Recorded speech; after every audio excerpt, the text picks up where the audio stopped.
Welcome back, everyone.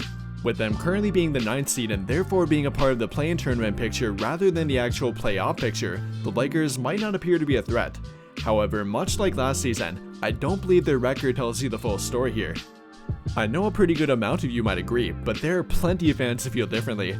Both Laker fans, along with simply NBA fans in general, many of which would tell you the Lakers are in fact not a contender and are below average or maybe average at the very best.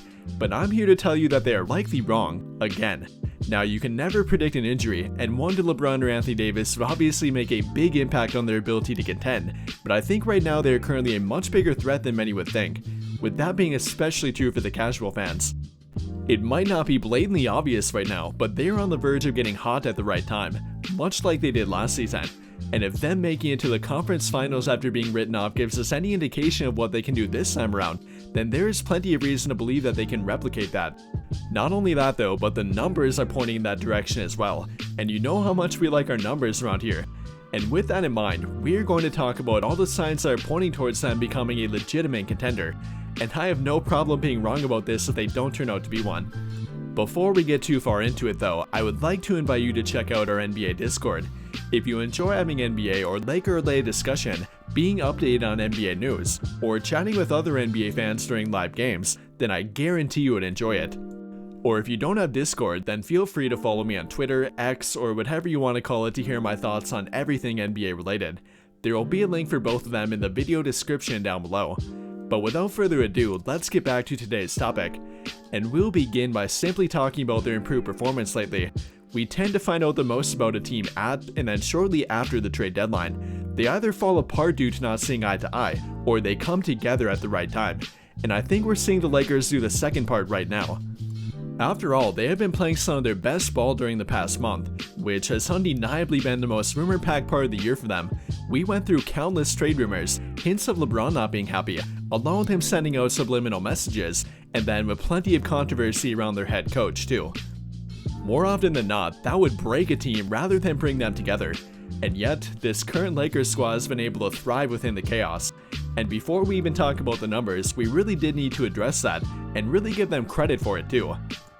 I mean, they're 7-3 during their past 10 games, along with being 10-5 during their past 15 games, which has arguably been the toughest stretch of their entire season, with 8 of those 15 games being on the road, along with LeBron now playing in 3 of them. But they were able to walk away a much better team than they were before it, in my opinion. And I really think they found themselves within that tough stretch. Guys like D'Angelo Russell took the disrespect they were getting personally, and it helped them improve their overall play. And then, while I know many of you do not like Darvin Ham, I think that he improved over that time frame as well.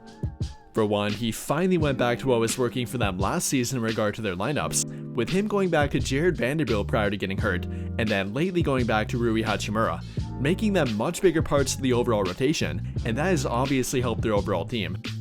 Even apart from the obvious though, I think that he has done a much better job with their offensive scheme. They've really diversified their offense over the past month, and even a little bit longer at this point too, becoming significantly less reliant on LeBron isolation plays, and really opening up their entire offense, which you do in fact need to give Darvin Ham some credit for. And getting into the actual numbers here, they have had a really tough time building an efficient offense around LeBron.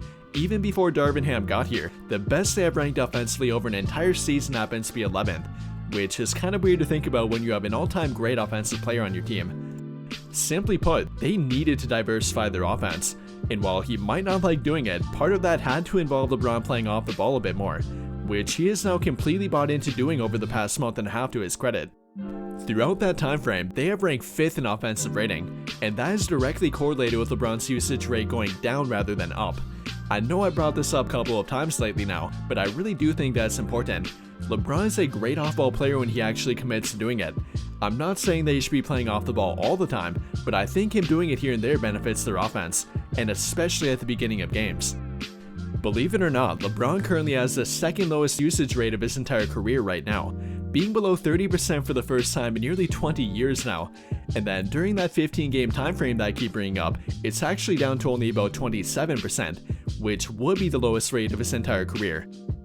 Again, I am not saying that they should take the ball completely away from LeBron here, but as you can tell from the numbers, they do benefit from sharing the wealth, with guys like D'Lo, Hachimura, and Reeves being the primary beneficiaries of it.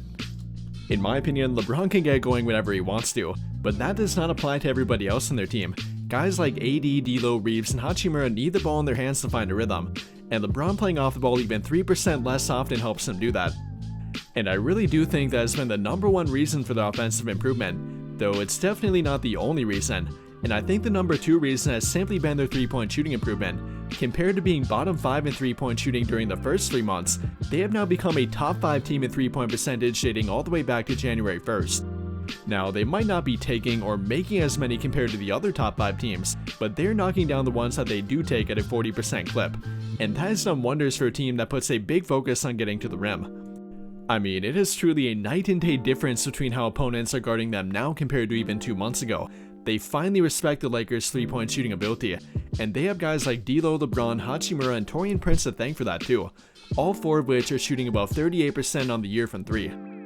And then, like I referred to a bit earlier, they have been running a lot more design plays lately too, which has definitely contributed to better shooting percentage, both from the 3-point line and really throughout the entire floor.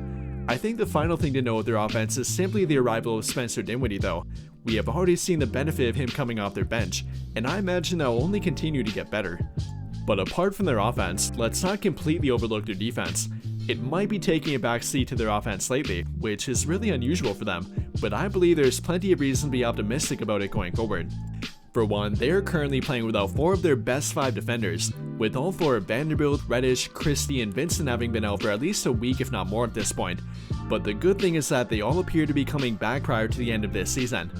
And not only that, but 3 of them could be returning shortly after the All-Star break, with Reddish and Christie being expected to be ready immediately after the break, and then with Gabe Vincent targeting a return in early March.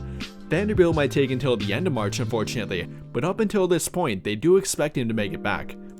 And while they definitely will need to make an adjustment to reintegrate all of them back within their rotation, that will be a good problem to have for them rather than a bad one, which I really don't think will be much of a problem at all.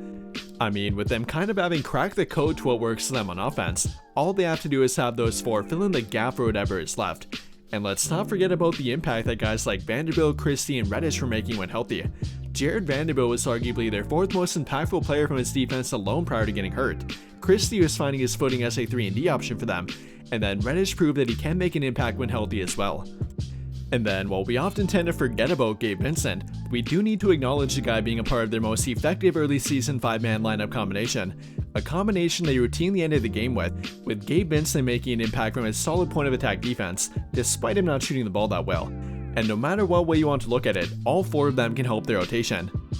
But the final thing I want to mention is where they can be better, which would definitely have to be with their transition defense, along with their ability in preventing second chance points, which are really the only 2 areas that they have not gotten better in during their past 15 games now. But if they clean those up, then they would virtually have 0 flaws on either end of the court, or at least very few of them at this point. But with all of that being said, what do you guys think? How do you feel about the argument for the Lakers becoming a legitimate contender, or at least being trending in that direction? Comment your thoughts down below. That will do it for this video though. Big thank you to those of you who took the time to watch until the end of this video, and until the end of all of my videos in general. I really hope you enjoyed it, and if you did, be sure to drop a like on the video, subscribe to the channel if you have not already, and hit that notification bell to never miss out when I upload a video. But as always, thank you for watching and have a great day.